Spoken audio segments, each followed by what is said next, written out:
Meeting your title reps and your loan agents and farming your territories, doing what's right. And I'm here to let you know about some of the bad things that I see.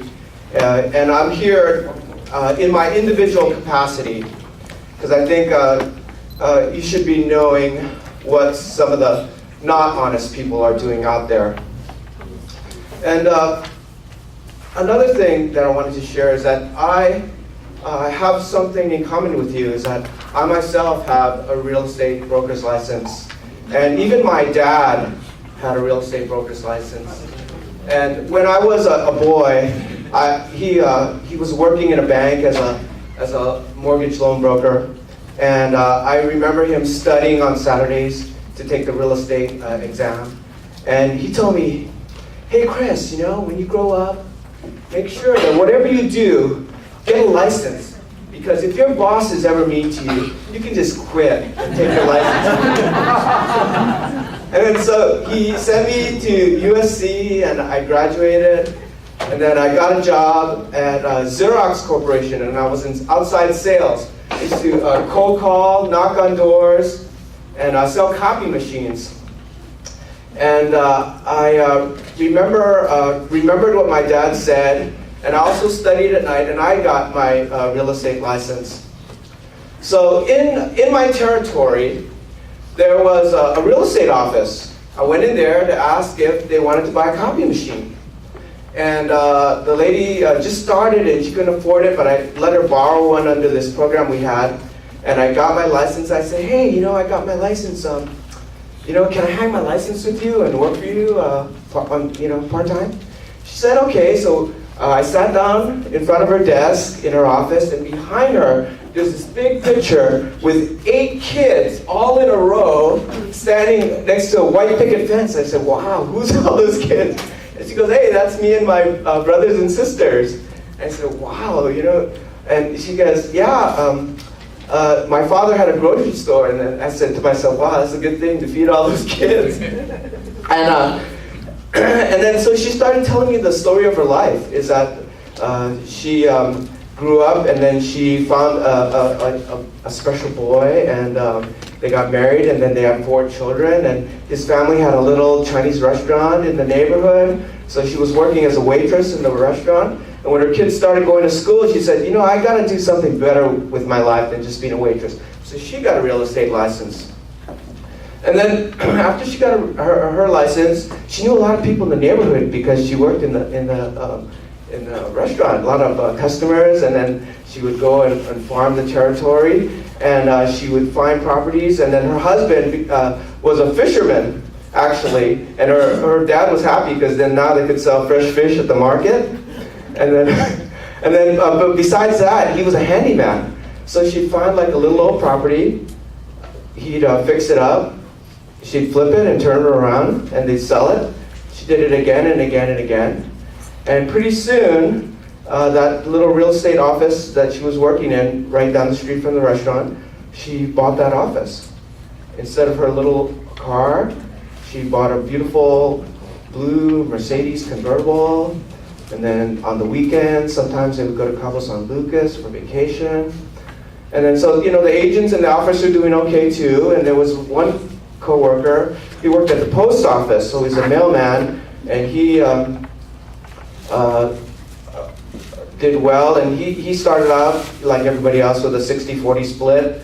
And he was doing well. He went all the way up to 95-5 split. Okay, and he was so greedy that wasn't enough. So he left the office and he opened a competing real estate office right across the street from the restaurant. Okay, and then so they, by that time, I left and I went to law school. And one day I was studying for the bar, eating my dinner, watching the 6 o'clock news, and I saw a realtor missing, and there's blood in the office of her rival real estate company. And 3 days later, they found her body in the trunk of that Mercedes. And later he himself escaped to the Philippines, and we found out he was later killed. And found out it was a dispute about his top agent was going to leave and go to her. And so there's you think of a lot of times, a lot of people just thinking, how much commission am I going to make off this sale? But there's other things you should think about in dealing with real estate, because there's a lot of money involved. And so when actually that was one of the reasons that guided me to work for the Department of Real Estate and then later the Department of Justice. And then so regarding today, when Teresa called me and she asked me, hey, could you come and speak? And I say, oh, what do they want to hear about? And he goes, well, how about all those people coming from overseas with cash to buy properties, and then they just leave it and give it to somebody to manage and just go away. How about some problems with that? And I go, okay. There was a property that I know of that about 2 years ago, a foreign investor came, all cash, bought the property, and gave it to someone to manage, a relative. And they found a renter on Craigslist. And they did the normal, they did the reference check. They didn't use an agent, they used a relative. And they did a credit check and they rented it out. And the guy said, oh, I'm here. It was a man. And he says, oh, yeah, I'm here first, and my family's coming next month. My wife and my children are coming, but I'm here first, to set everything up, get the job, get the house ready for them. And then so they rented it out, and it was a 2-story house, very nice house in a very nice, quiet neighborhood. And then they, 2 years later, every month they would pay on time, but they would pay not with a check. They would go to the relative's bank account and deposit cash into the account. So the money, the rent would be paid, but it was through untraceable means. Okay, and they found out 2 years later that those people were using that house to grow marijuana. It was a marijuana farm. So here's the picture. This is a 2-story house, so on the bottom, that's where they lived. If you look in the house, it looked like a normal house, but upstairs, they had hundreds and hundreds of marijuana plants, okay? And they had no idea until the police called them and the neighbor called them, hey, come over, there's police at your house. So they rushed over there, and they couldn't even get control of the property until 3 days later, because it's a crime scene.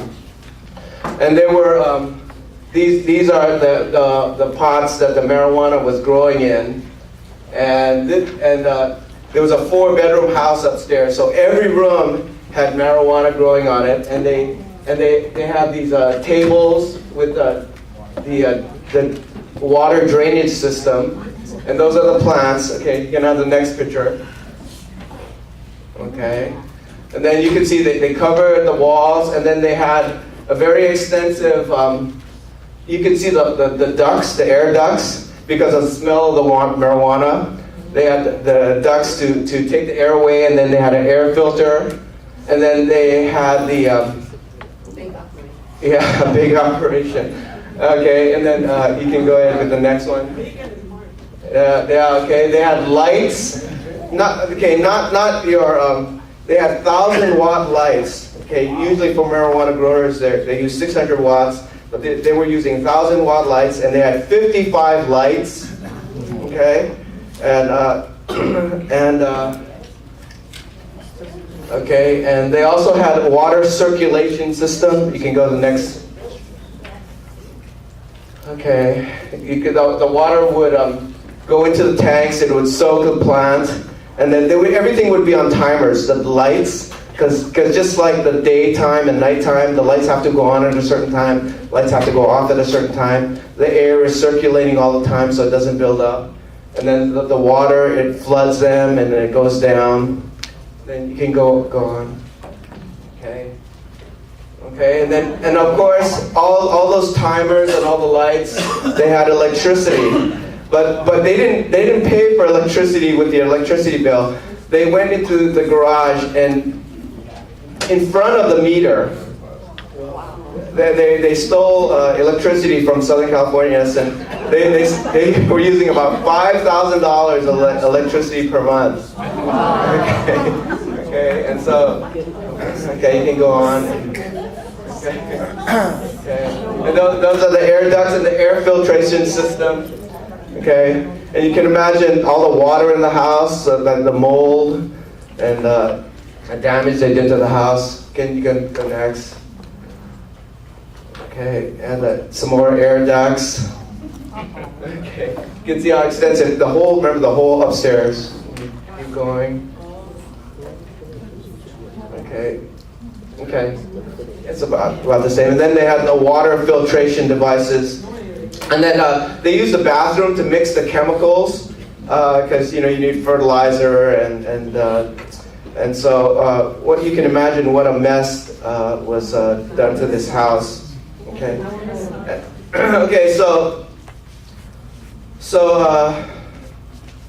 then of course they try to collect on their insurance, but it's an ongoing process, and it's a big mess, of course. And then the police just wanted to get information from them, but because it's an ongoing criminal investigation, they don't give out information. And so it's very, very upsetting, of course, to the relatives here, and of course the owner overseas. And it cost them a lot of money to, once the police took the evidence, they still left a lot of stuff. So you have to pay to get rid of all the stuff, pay for the holes in the wall, the damage to the ceiling, the electrical system has to be repaired, and of course everything's a mess. And like I said, there's probably mold damage from the water system. Okay, and they also found out that this wasn't the only operation in the area. There were actually 5 of them. Wow. This is one of 5 scenes. Okay, okay. So the point being is that that you, as hardworking and honest real estate agents, you have to understand that not everyone is honest.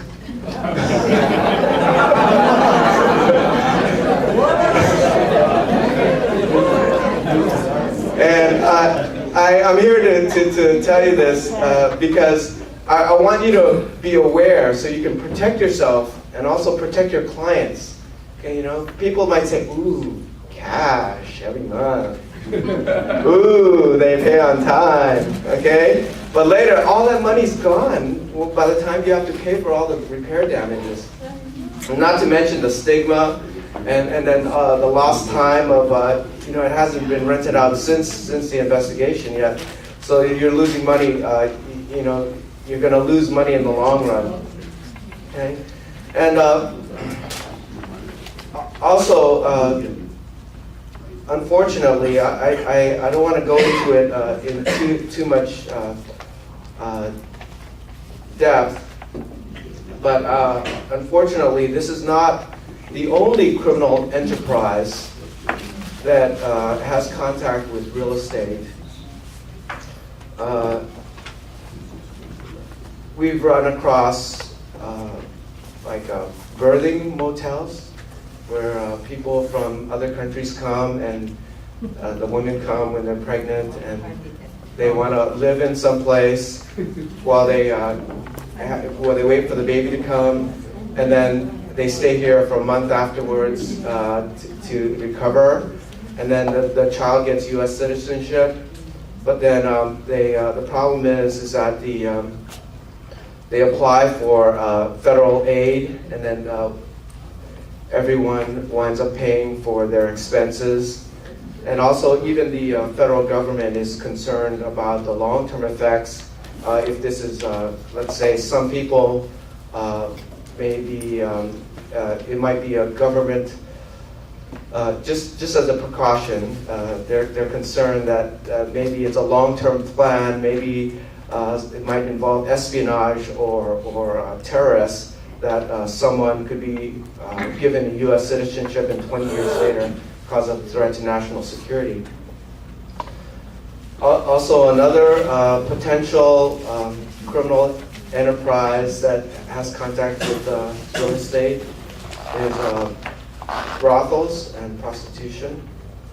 Sometimes there's, let's say, a condominium, and then there's always a bunch of guys out in the street waiting in the car, and then somebody will come out of the condo, and then somebody will go into the condo, and then they just take turns, and then when you go into the crime scene, you can see like a mattress on the ground, and sometimes there's like holes in the wall, so if they get caught, they can just put some of the evidence and just put it into the wall so it's difficult to find.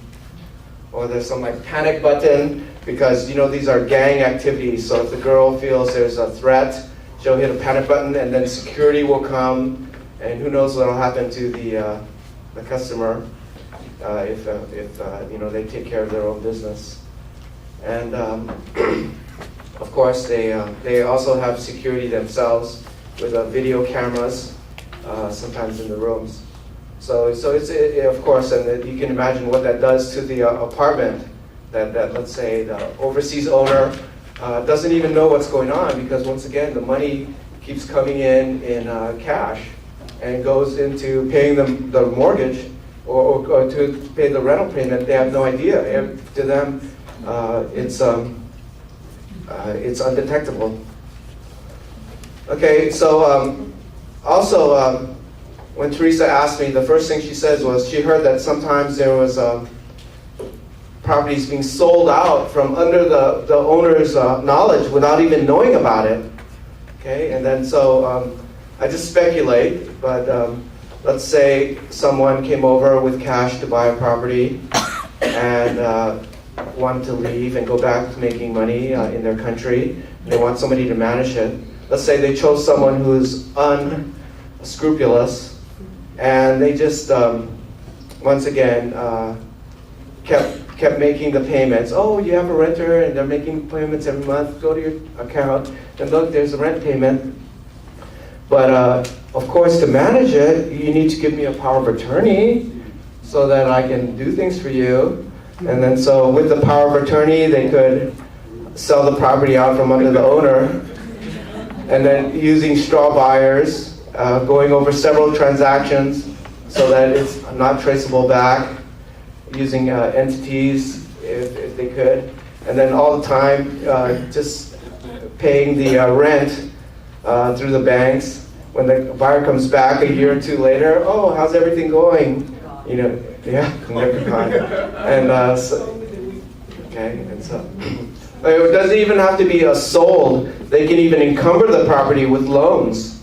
Okay, take the loan proceeds and leave the owner of the property thought they had a free and clear house. Now it's over encumbered by the use of straw buyers. So this is just a sample that I wanted to share with you. But the bottom line is that when I prosecute people, let me tell you, okay, after almost 30 years of doing this, those defendants, respondents, they're never sorry. Okay.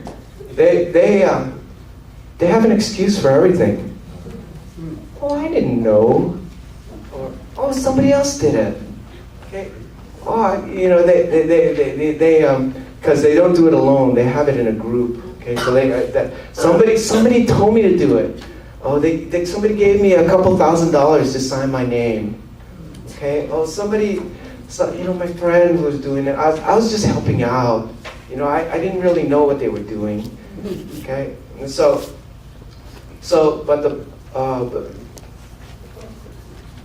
they have no regret, and they'll say anything. So it is you that have to be vigilant to protect yourself. It's you that are going to have to do your homework. Look at the people and assess them. Where is that money coming from? Are those the proceeds of an illegal activity? Why is it? Why is this? When the hair in the back of your neck stands up, something's not wrong. Okay, please look into it a little bit more. Talk to people, your friends that you trust. Don't just let it go under the rug, because you don't want to be an accomplice. You don't want to, because they need honest real estate agents to, launder their money as along the process. You see, because there's always agents on both sides, the buyer and the seller, the renter and the owner. Okay, so there's going to be some clues out there. So just be sensitive to that. Don't just be blinded by the short-term money or the short-term cash. Okay. So in conclusion, I wanted to end by quoting one of my favorite Bible verses. Okay. It's Jesus tells about the rich man and the beggar. There was a rich man who dressed in purple and fine linen and lived in luxury every day. At his gate laid a beggar named Lazarus, covered with sores, and longing to eat what fell from the rich man's table. Even the dogs came and licked his sores. The time came when the beggar died, and the angels carried him to Abraham's side. The rich man also died and was buried in hell, where he was in torment. And he looked up and saw Abraham far away, with Lazarus by his side. So he called to him, "Father Abraham, have pity on me, and send Lazarus to dip the tip of his finger in water and cool my tongue, because I'm in agony in this fire." But Abraham replied, "Son, remember that in your lifetime you received your good things, while Lazarus received bad things. But now he is in comfort here, and you are in agony. And besides all this, between us and you, a great chasm has been fixed, so that those who want to go from here to you cannot, nor can anyone cross over from there to us." He answered, "Then I beg you, Father, send Lazarus to my father's house, for I have 5 brothers. Let him warn them, so that they will not also come to this place of torment." Abraham replied, "They have Moses and the prophets. Let them listen to them." "No, Father Abraham," he said, "but if someone from the dead goes to them, they will repent." And he said to them, "If they do not listen to Moses and the prophets, they will not be convinced, even if someone rises from the dead." So, ladies and gentlemen, brothers and sisters, I just ask you to be warned that there is evil out there. And please don't get snared into their trap. Thank you.